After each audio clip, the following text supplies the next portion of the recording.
guys, I'm here at Hilltop Equine Therapy Center and I have some stories to read to you about horses, and Mo is here to read with us. This is Bill and Coo, Life Principle of Friendship. It's written by Christy Sheffield, illustrated by Hannah Tuohy. Bill and Coo were best friends. They lived in a small pasture near a little ranch house. They ate together, rested in the shade together, and strolled uphill to drink together at the water tank. They were a matching creamy white color. It didn't matter to them that Bill was a horse and Coo was a cow.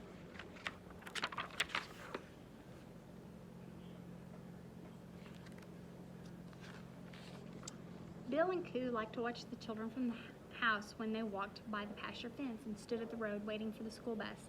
They didn't mind when the flock of geese came through and nibbled grass and dabbled in the rain puddles. They ignored the black crows that inspected their pasture and called out their loud comments of caw, caw.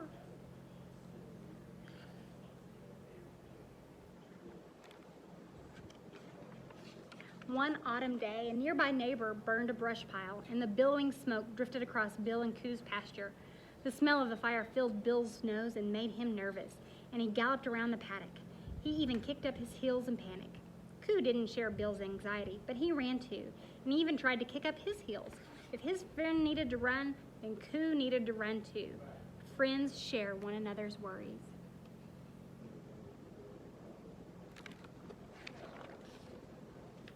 As the weather grew colder, the man from the house came one morning and brought Bill a bright red blanket.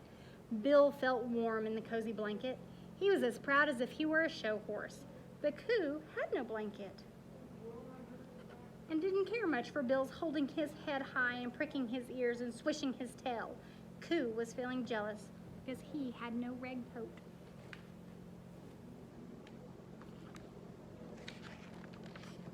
However, the next day the cold wind gusted from the north, and by evening it was carrying a freezing mist. Bill tromped across the icy pasture to stand by Coo's side. He and his red horse blanket sheltered Coo from the wind. Coo was glad to have a friend nearby on such a windy night. He forgot that he had been jealous of the red coat. Friends share their good fortune with one another.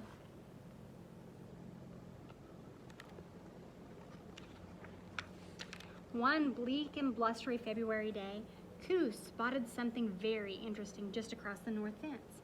It was Charlemagne, a prize-winning bull who was new to the adjacent pasture.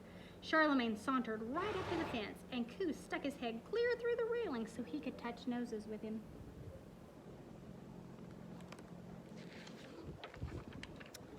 Coo was impressed and wanted to visit with Charlemagne through the fence every day, but Bill was mad. Coo seemed to forget that Bill and only wanted to stand as near to Charlemagne as he could. Bill could have visited Charlemagne too, but he stayed away. He felt left out and lonely, and he pouted because Coo seemed more interested in his new friend than he was in Bill.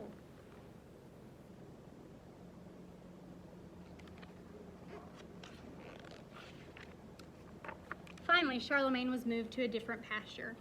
Coo returned to his usual spot beside Bill. Bill was glad Charlemagne was gone.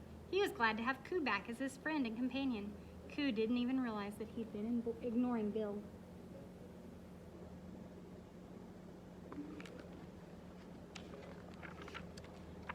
Then, as the air warmed and the daylight hours stretched longer, there came a morning when the man from the house led a pretty brown mare into Bill and Coo's pasture. She was a horse like Bill, but she was new and different. Bill and Coo did not want her in their pasture.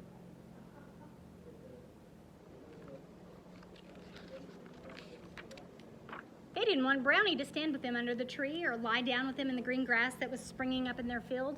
They didn't even want her to eat hay from the feeder with them.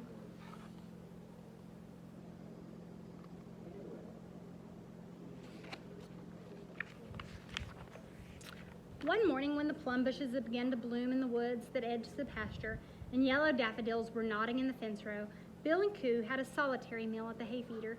They didn't see Brownie, and they were glad. They were so selfish, they didn't want her to come back, ever.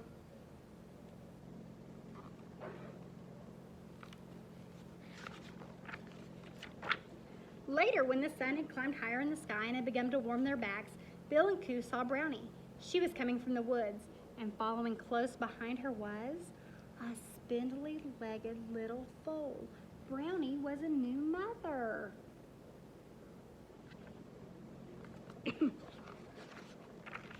Bill and Coo had never seen such a sight.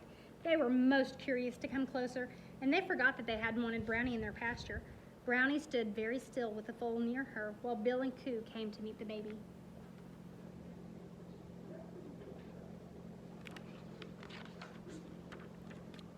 After that, things were different. Bill and Coo were glad to have Brownie join them to eat the sweet hay in the feeder, and to rest under the big shade tree, and to walk uphill to drink from the water tank. They could still be old friends with one another, and Brownie could be their new friend. And they all three watched over little Brown.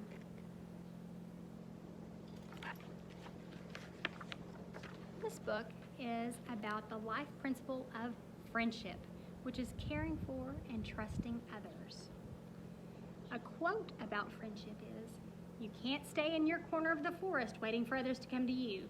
You have to go to them sometimes," by A.A. Milne. Another quote is, "There is nothing on this earth to be more prized than true friendship," Thomas Aquinas. I love you guys. I'll see you later. Bye-bye.